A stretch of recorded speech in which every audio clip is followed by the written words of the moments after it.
Hi, and welcome to the University of Manchester's Economists Talking About series. Today, we are interviewing Dr. Meng, a research fellow at the Department of Economics at the University of Manchester. To start with, can you tell us a little about yourself and the work you do, please? Yes, nice to meet you, Kavya. Thank you for interviewing me. As an economic historian, I think it's a good, very precious opportunity to let more undergraduates know what economic history is and what economic historians are. So my name is Meng Wu, and I'm an economic historian, and I'm working on the banking, financial, business, and monetary history, basically in China. So I'm studying why some institutions involved cross time, but others declined. So what are the relationships between institutions and economic agencies, economic geography, and political economy? So those are the questions that I'm working on.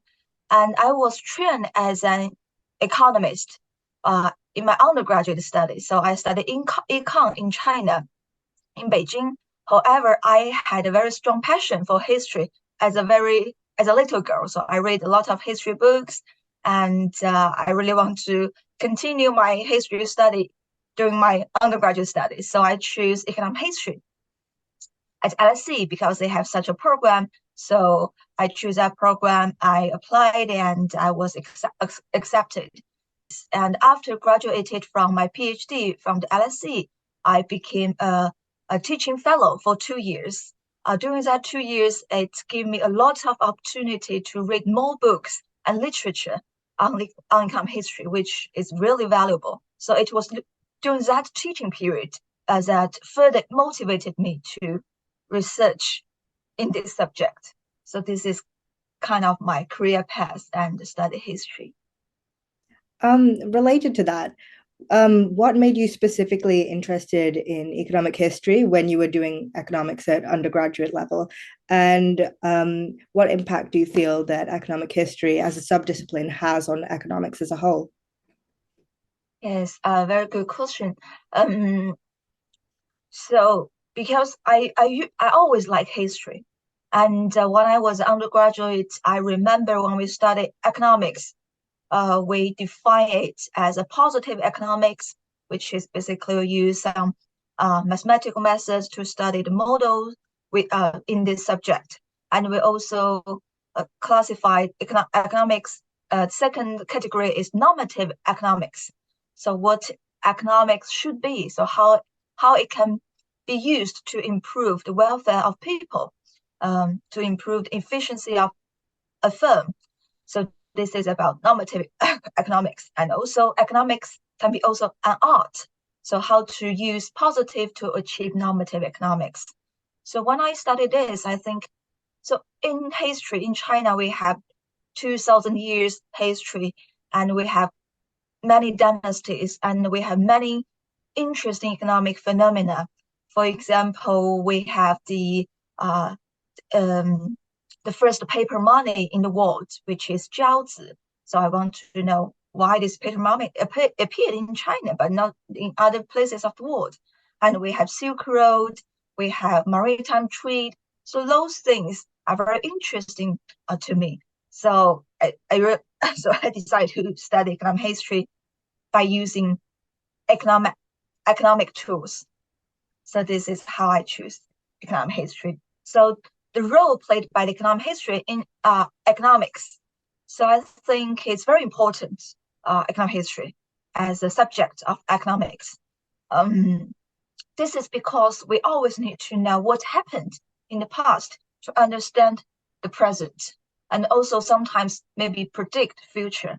So I think economic history is really important because sometimes we just repeat what we have done, but we didn't realize it because we don't know history. We don't know economic history very well. And besides that, I also think economic history is a subject which links many subjects. For example, it links politics, economics, sociology, even biology. So it's an interdisciplinary subject, and it's very important in the field of economics, and its importance is growing from, yes, yes, I think for many years now. Yes. What were your main motivations for doing a PhD, and did you always know you were going to do one? So when I was at your age, I don't know, I didn't know that, to be honest. So when I was undergraduate, I just want to apply a postgraduate program which I can study a bit history, and I found economic history, so I applied immediately. And but when I studied economic history in my master's program, I found if I want to like improve my English, if I want to have a better employment skills, I really need to like pursue a higher standard of education. So I pursued PhD study. However, it was during that PhD study, um, I realized so research could be very interesting and fun.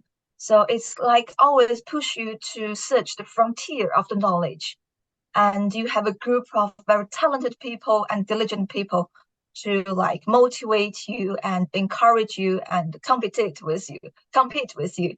So it's a great experience. Do you feel that teaching has reframed your experience of being an undergraduate student at all? And if so, how? So after becoming a lecturer and so I start with my work as a teaching assistant. Then at first for the first year undergraduate, then the masters, and then lecturers and the course director. So those teaching experience really made me to think about how I can disseminate economic history to my students in a more effective way.